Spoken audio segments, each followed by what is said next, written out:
Hola, muy buenos días. Bienvenidos todos a un simposio más del Grupo GEL. Y bueno, pues el tema que me toca darles es terapias como polatuzumab, un nuevo monoclonal que ya tiene algunos años en el mercado para pacientes con linfoma difuso refractario o en recaída. Esos son mis disclosures. Bueno, empezando como siempre y una de las diapositivas que seguramente ya me conocen es esta, mencionando que en México el linfoma difuso de células grandes es el linfoma con mayor presencia, incluso comparando con datos americanos, pues nosotros tenemos hasta arriba de un 50% de los diagnósticos de linfoma difuso de células grandes y por eso la importancia para no solo a México, sino toda Latinoamérica, que también es el principal linfoma.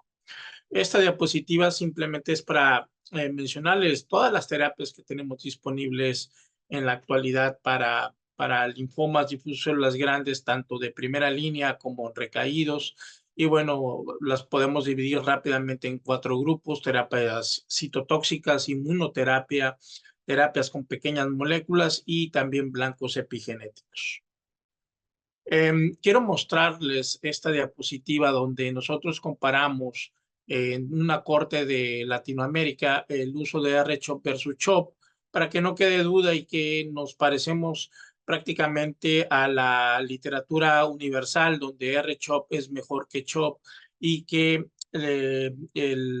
la mediana más o menos de, eh, de seguimiento a lo largo del tiempo es alrededor de 110 meses en el grupo que recibe R-CHOP. Y bueno, esto no queda duda de la valía de este anticuerpo monoclonal.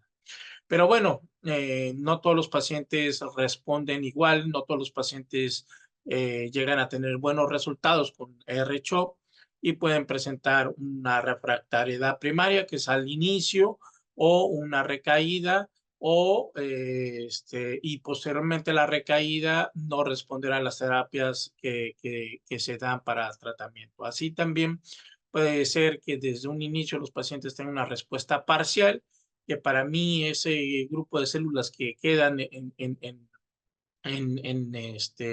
sin responder al tratamiento se pueden considerar pues también quimioresistentes. Y bueno, esta diapositiva lo que podemos demostrar es que cuando hacemos un diagnóstico damos una terapia y que hay diferentes factores que influyen en el uso o en la respuesta a RH. La heterogeneidad tumoral, en la cual pueden existir clonas resistentes a la terapia o adquirir esa resistencia durante la terapia. También recordar que hay genes, hay alteraciones de ciertos genes, tanto desde el punto de vista genético como epigenético, que ustedes pueden ver en este recuadro, y los rojos siendo los más importantes que influyen en este tipo de resistencia a las células tumorales. También tenemos el microambiente, que actualmente juega un papel importante, donde las células T, principalmente las citotóxicas, las células NK, juegan un papel determinante para el control de estas células neoplásicas y que, bueno, pues hay ciertos mecanismos de defensa de las células tumorales para que estas células no tengan un efecto, pero que tenemos otro tipo de terapias que pueden bloquear estos receptores, principalmente los receptores PD1 o bloquear los ligandos de PD1, así como también probablemente algunas terapias que vayan enfocadas hacia los macrófagos puedan mejorar la respuesta de estas células tumorales que se vuelven resistentes utilizando el microambiente a su alrededor. Y no solamente eso, también tenemos células foliculares, dendríticas, factores activadores de células B y bueno, las células tumorales madre que también juegan un papel importante, principalmente para la protección de apoptosis. Y otras variables como son demográficas o del paciente, como edad, peso, género, la farmacocinética de cada una de las drogas en los individuos y obviamente la presencia de algunos SNPs que pueden favorecer la acción o inhibir la acción de ciertos medicamentos. Y bueno, este es un artículo clásico, el Scholar One, publicado por un grupo internacional donde lo lideró el doctor Michael Crump de British Columbia en Canadá. Y bueno, lo que quiero mostrarles aquí es el criterio que ellos refieren sobre refractariedad del linfoma difuso de células grandes, porque no existen criterios muy claros, principalmente los enfocamos a si responde o no responde a las terapias de quimioterapia. Entonces, por ejemplo, en primera línea, si damos 4 ciclos de R-CHOP y el paciente progresa o tiene una enfermedad estable, habría que considerarlo como refractario. O si responde y recae, se administra una segunda línea, una línea tardía, como quimioterapia de rescate, y si progresa o es estable, hay que considerar refractario. Y si nosotros obtenemos una respuesta parcial, una respuesta completa con esta segunda línea y se realiza un trasplante, pero recae en menos de 12 meses, también habría que considerarlo refractario. Y bueno, estas son las variables que influyen para obtener mejores índices de respuesta. Y vean ustedes que todos los pacientes que recaen eh, eh, eh, en un cierto tiempo, o si son primarios refractarios, o si son refractarios a segunda, tercera línea, pues tienen un porcentaje de obtener o de predecir una respuesta en estos pacientes. Y como pueden ver, todo lo que se desplaza de esta línea hacia la izquierda es lo que influye en forma negativa: estadios avanzados, refractario primario, edad mayor de 65 años, si es de alto grado. Y bueno, estas son las curvas que todos hemos visto de este estudio, en las cuales son con un pronóstico totalmente catastrófico. Vean que hasta un 30% a los 12 meses ya siguen vivos, y realmente pues es un 70% que falleció y que no pudimos rescatarlos. Incluso si son primarios refractarios o refractarios a segunda línea o recaídos en menos de 12 meses, prácticamente se comportan bien. Y bueno, la respuesta, la respuesta final, eso es lo que nos ayuda a también tal vez ligeramente a predecir el resultado a largo tiempo. Como son respuestas completas, pues es un 40%. Respuestas parciales, ven ustedes que llegan a largo tiempo un 20%.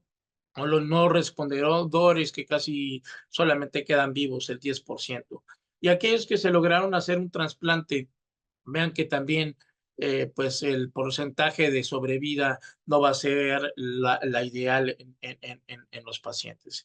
Y bueno, este es simplemente otro estudio también de Michael Crump, donde compara en una forma aleatorizada un esquema de quimioterapia como GDP versus DHAP, y esta es la tabla de características, que son muy similares. Y bueno, ustedes pueden ver que las respuestas que se obtienen pues prácticamente tienen que ver también con los resultados o los outcomes con las respuestas completas, parciales, estables o de progresión en estos pacientes que siguen siendo de muy mal pronóstico. Y vean ustedes, no hay ninguna diferencia en realidad sobre sobrevida usando GDP más DHAP versus DHAP. Vean ustedes las curvas en sobrevida global y en su sobrevivencia libre de progresión. Eh, Realmente las diferencias donde los vamos a ver va a ser en los eventos adversos. Vean ustedes que náuseas va a ser menos nauseoso GDP, y algo importante en estos pacientes que llegan a ingresar por fiebre y neutropenia, vean que también va a ser pues un porcentaje de 9% comparado con 23% cuando damos DHAP. Eh, Hay otros datos como el sentirse muy mal. Vean que favorece a GDP, por lo tanto, si es igual DHAP a GDP y hace sentir menos peor al paciente, menos fiebre, neutropenia, menos náusea, probablemente esta puede ser una buena vía de rescate. pensando en eso nada más. Y esto es simplemente las tablas para mostrarles en los pacientes de un cuestionario de calidad donde se sienten mejorados, estables o empeorado, y vean que ustedes siempre, el sentirse peor siempre favorece a DHAP. Y bueno, ¿qué datos tenemos nosotros aquí en Latinoamérica? Esta figura también ya me la conocen, la he estado presentando cuando me toca hablar sobre el linfoma difuso de las grandes, y vean lo que quiero mostrarles. Realmente casi un tercio de los pacientes con refractariedad, con respuesta completa de relapso, de recaída temprana, con una respuesta parcial o con una respuesta completa pero con recaída tardía, siempre van a ser de muy mal pronóstico, y no así aquellos que encuentran una respuesta completa continua, que ya estos que caen o esta escalera que ven aquí es principalmente de los pacientes con mayor edad que empiezan a fallecer y empiezan a hacer caer la curva como tal. La mediana de este grupo de pacientes de mal pronóstico es de 14 meses. Y bueno, para eso, pues esta diapositiva representa todas las nuevas terapias que se han creado para tratar de rescatar a estos pacientes, como los BiTEs, como los conjugados, como nuevos monoclonales CD20 como Vinutuximab, como algunos biespecíficos como Mosu, como EPCO, como Glofitamab, el uso de CAR T-cells, otros conjugados tales como Loncastuximab, pues todos ellos para tratar de mejorar a estos pacientes. Pero el día de hoy vamos a hablar de Polatuzumab vedotin, que que les presentaré un trabajo también latinoamericano al respecto. Este es el estudio fase 1b2 de Pola-BR, Pola-Bendamustine Rituximab versus Bendamustine Rituximab. Y este es el diseño. Vean ustedes que primero se hizo un estudio 1B para ver la seguridad. Posteriormente un fase 2 de expansión. Aquí vean ustedes que los monoclonales que se usaron o trataron de probarse fue también con Obinutuzumab. Y bueno, el fase 2 ya aleatorizado y donde se escogió como anti-CD20 Rituximab. Vean ustedes también que se realizó este estudio con 40 pacientes en cada rama. Y vean que obviamente la rama de Pola Venda Rituximab se vio favorecida contra la rama de Bendamustine Rituximab, con una disminución de casi del 64% del riesgo para fallecer, y esto en relación a la supervivencia libre de progresión. Y bueno, aquí en esta comparación, lo que vemos también es eh, pues la disminución de esta eh, de, de, de la mejoría de sobrevida al adicionar polatuzumab a Venda Rituximab. La mediana de seguimiento fue de 22 meses. Y tenemos en el cual la sobrevida también se ve favorecida con el uso de polatuzumab, bendamustine rituximab, en el cual tenemos una disminución de la mortalidad del 38, perdón, eh, sí, serían del 58%, en el cual tenemos que favorece a la rama de pola bendamustine. Estas son todas los subanálisis de cada uno de las variables que se pudieron evaluar, y vean ustedes cómo favorece principalmente al uso de polatuzumab en todos estos tipos de variables.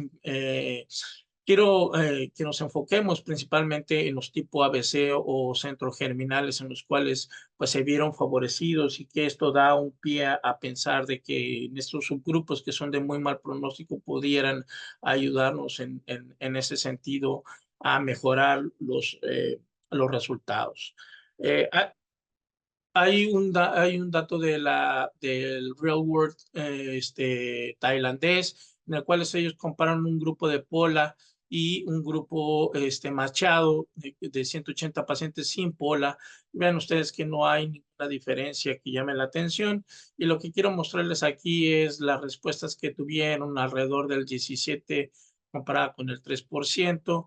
Y esta gráfica simplemente para demostrar las respuestas globales que fueron del 60 y casi 63% contra el 33% de los que no recibieron pola. Y las curvas muy parecidas a las que les mostré de Lori Shane, muy parecidas realmente. Y nosotros hicimos un trabajo en el cual participaron en forma retrospectiva del 2020 al 2024, participaron 8 países: Argentina, Brasil, Cuba, Paraguay, Perú, Ecuador, México y Venezuela, a quienes agradezco su apoyo. Pacientes de 18 años diagnosticados de linfoma difuso por inmunohistoquímica. Se obtuvo también otros datos como la célula de origen y también si eran dobles expresores. Tratamos de analizar supervivencia libre de progresión, supervivencia global y tratar de obtener las variables que pudieran influir en estos grupos. Estas son la tabla del grupo en general. Fueron 61 pacientes. Quiero mostrarles que refractarios a la última terapia, el 81% de los pacientes. Y algo interesante también por aquí, los doble expresores casi la mitad. Y pues intermedios, altos riesgos, 58 y 36%. Igual estadios avanzados en un 89%. Estas son las gráficas de supervivencia libre de progresión de todo el grupo y de sobrevida. Y vean que realmente la mediana de supervivencia global de 12 meses y la de sobrevida de 13 meses, muy similares a los datos de los estudios pivotes que dieron la aceptación de estos productos. Pero quiero enseñarles algunas cosas interesantes. Por ejemplo, quimiosensibilidad previa al uso de polatuzumab. Interesantemente, los pacientes que respondieron a la terapia de salvamento o a las terapias de salvamento anterior, el 20% de los casos, si recuerdan, el 81% eran refractarios a la última terapia. Vean a ustedes cómo les va mejor que aquellos que eran refractarios antes del POLA. Y de igual forma, por respuesta, si los pacientes alcanzan una respuesta completa, vean ustedes cómo los que son parciales o estables tuvieron una muy mala evolución. De igual forma, la deshidrogenasa láctica pareciera que juega un papel importante en este tipo de pacientes. Los de deshidrogenasa láctica previo al tratamiento con pola les va peor que aquellos que tienen la LDH normal. Y otra cosa interesante, las líneas de tratamiento, aquellos que se rescataron como segunda línea fueron mejor que aquellos que se rescataron de tercera en adelante. Esta roja, esta gris es de 3 líneas y esta roja es de 4 líneas o más, que prácticamente pues son iguales. La diferencia se dio entre estos que eran de segunda línea del resto. Y otro dato interesante que habría que investigar es que aquellos que recibieron POLA con otro tipo de terapia fueron mejor, un poco mejor, aunque no fue estadísticamente, pero las gráficas es lo que muestran, son muy pocos pacientes para poder definir algo, que POLA, bendamustine, rituximab. Traté de analizar los tipos de platinum, si había alguna diferencia entre cisplatino, carbo, oxaliplatino. La verdad es que no hay ninguna diferencia de supervivencia libre de progresión de 2 años después de haber sido rescatados con POLA. Prácticamente se comportan igual. Tal vez cisplatino, oxaliplatino con una mediana de 12 meses en estos casos. Y la célula de origen realmente no mostró nada. Vean ustedes cómo es muy parecido a las curvas. Incluso los no centrogerminales fueron peor que los centrogerminales, y esto puede ser por el uso del algoritmo. El 90% fue Hans, y la verdad es de que puede variar por las clonas y el uso de esta inmunohistoquímica.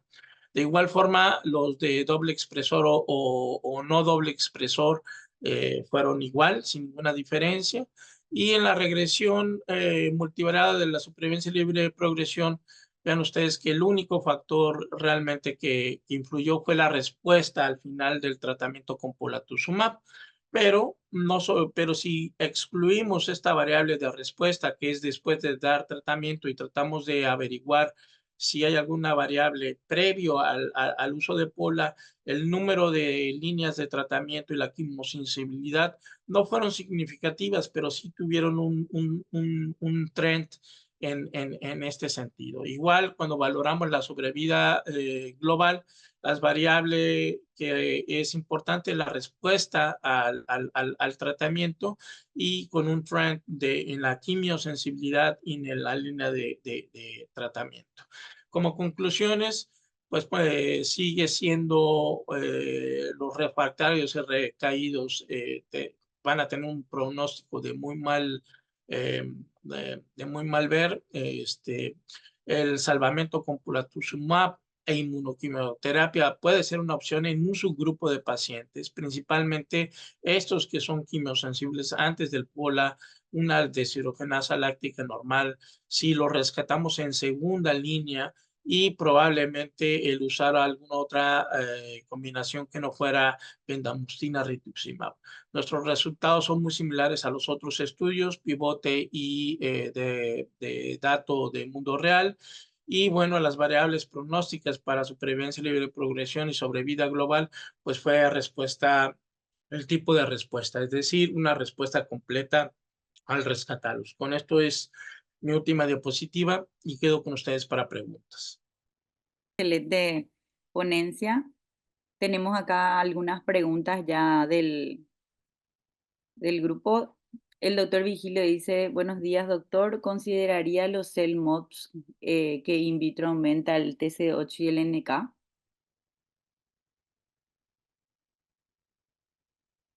¿Podrías repetirme de nuevo la pregunta? Sí. Perdona.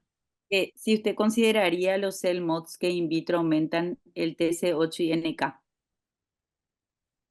Bueno, esto se refiere al uso de otro tipo de terapia, en especial lenalidomida o golcalidomida, que es un nuevo CELMoD que se está probando y que hay un estudio en marcha, eh, que en México vamos a participar. Esperemos que participemos, vamos bien. Y bueno, pues realmente los estudios básicos que se han hecho con la lenalidomida realmente estimulan el incremento de células NK y de células T citotóxicas que pueden ayudar a la respuesta en contra de células neoplásicas. La otra María Alejandra dice, Luis, querido, qué maravilla. Data de gel. ¿Algún comentario sobre Starglo, Glofigemox para recaídos refractarios? Fue a plenaria en EJA y referido como probable futuro cambio de paradigma. Costoso, of course. ¿Qué Sí, opinas? definitivamente, el adicionar biespecíficos pues va a hacer, yo creo que el cambio de terapia para este tipo de pacientes. Hay incluso combinaciones de Glofi con Pola también que se han presentado, incluso en Lugano hubo algunas presentaciones al respecto, y la verdad es que las respuestas son muy interesantes. Obviamente, como dice María, el precio es lo que nos detenga en algunos casos, y lo que sucede, como sucede siempre en Latinoamérica, que tenemos que seleccionar a qué pacientes sí, a qué pacientes no. Seguramente pacientes muy jóvenes sí se les va a poder proporcionar ese tipo de terapia, a diferencia de pacientes de mayor edad. Suena muy crudo, pero es la realidad en ocasiones en la que tenemos en nuestros hospitales. Entonces, sí, definitivamente los bioespecíficos llegaron para quedarse, pero yo creo que Pola va a ir o va a estar combinado con estos bioespecíficos para mejorar los resultados. Ujú. En la otra Rosa dice, en el adulto mayor que frecuentemente tiene linfoma doble o triple hit o doble expresor, ¿es recomendable, en tu opinión, primera línea polar o con combinación? Mira, es una muy buena pregunta la de Rosa. Es que realmente Polarix no fue diseñado para evaluar este tipo de población y los resultados que se ven son limítrofes con dobles o triples expresores, no a diferencia de los células B activadas, pero sí en estos doble expresores pareciera que no tienen el mismo efecto que en las células B activadas y yo creo que hay que esperar un poco más, tal vez crear protocolos muy específicos para esta población, porque siguen siendo un unmet need dentro de los linfomas difusos en las grandes B. Ok. Em, en tu práctica clínica, cuando vos tenés un paciente adulto mayor que sea fit, em, ¿cuál es tu segunda línea en un linfoma células B activado, en una recaída em, precoz, pero en un paciente que es fit, pero no candidato a trasplante? Eh, Gracias por la pregunta. En realidad, nosotros si el paciente es fit, pero es mayor de 80 años, damos esquemas tipo RGMOX. Yo sinceramente siento que RGMOX siempre nos vamos a quedar un poco cortos, pero en este tipo de pacientes la tolerancia puede ser un poco más aceptable. Incluso en algunos podemos llegar a dar hasta RDH AUX, es decir, es un RDHP, pero el platino lo cambiamos a oxaliplatino en forma de rescate con buena tolerancia. Yo creo que esos dos esquemas serían los que seleccionamos para este tipo de pacientes que mencionas, RDH-OX o RGMOX. Ujú. Y el esquema R-Pola-Venda, ¿en qué pacientes usas más frecuentemente en tu práctica? Nosotros en mi hospital tenemos, no tenemos, existe Pola para rescate en México, está aceptado y todo eso, pero en mi hospital por situaciones económicas prácticamente no hemos utilizado R por la venda, lo utilizamos más en la parte privada que como sabes en Latinoamérica pues algunos hacemos pública y privada a diferencia de lo que ocurre en Europa, pero cuando tenemos la posibilidad de usarlo, que un tercer pagador lo puede cubrir, usamos por la R-venda en aquellos que no van a trasplante. Eh, Mientras que en nuestras instituciones, desafortunadamente, POLA no es una opción y tenemos que usar la quimioterapia tradicional. Ahora bien, si te fijas en las gráficas que mencioné, era una curiosidad que como grupo teníamos el ver si realmente es necesario dar ER por la venda. Quiero aclarar que si se fija en la mediana de edad y los rangos que tenemos o los intercuartiles que tenemos en nuestro grupo van desde jóvenes hasta mayores de 80 años.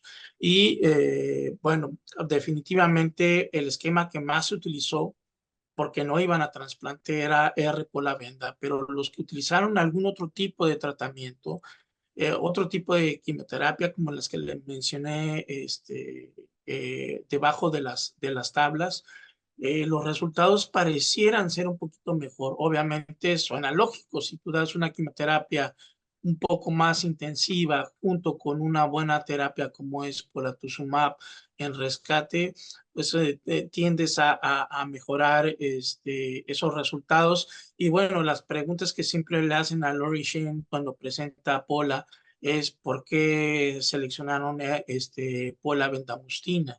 Y pues esto pudiera en cierta forma contestar de que no necesariamente debe de ser R Pola venda, aunque las agencias hayan seleccionado esto porque es el estudio que se presentó. Hay una pregunta de la otra Oliver que dice, bueno, excelente Luis, data de Latinoamérica. ¿Qué opinas del uso de Pola BR previo a trasplante autólogo en medios donde no hay cartiobi específicos? Carolina, primero corrección, me faltó mencionar al grupo uruguayo que también dio una muy buena aportación de pacientes para este estudio. Y lo señala aquí, una disculpa, Carolina, que creo que se me pasó en la grabación. Lo mencioné en forma de memoria y me disculpo en ese sentido. Tu pregunta es muy buena. No presenté la figura en con respecto a, a 4 pacientes que realizaron un trasplante autólogo utilizando Pola como puente. Y la verdad es de que la diferencia no es estadística, la P es de 0,14, pero sí hay una diferencia en la cual el 73% de los pacientes sigue con una supervivencia libre de progresión y una sobrevida global del 73% en aquellos que usó como puente y se pudo realizar un trasplante, mientras aquellos que no realizaron un trasplante fue del 19%. Entonces, a pesar de que no hubo una P significativa por el número de pacientes dentro del grupo de los que se pudo hacer un trasplante autólogo, realmente si llegáramos a aumentar esa N y se sigue manteniendo, yo creo que es algo interesante y algo que pudiéramos nosotros como grupo mostrar a los demás, que a lo mejor que podamos utilizar Pola como puente y llevarlos a un trasplante autólogo. Bueno, lastimosamente el tiempo amerita que tengamos que cortar, pero el doctor Villela va a responder en el chat las preguntas que quedan pendientes. Muchísimas gracias, doctor Villela, por la excelente ponencia y el debate estuvo súper lindo.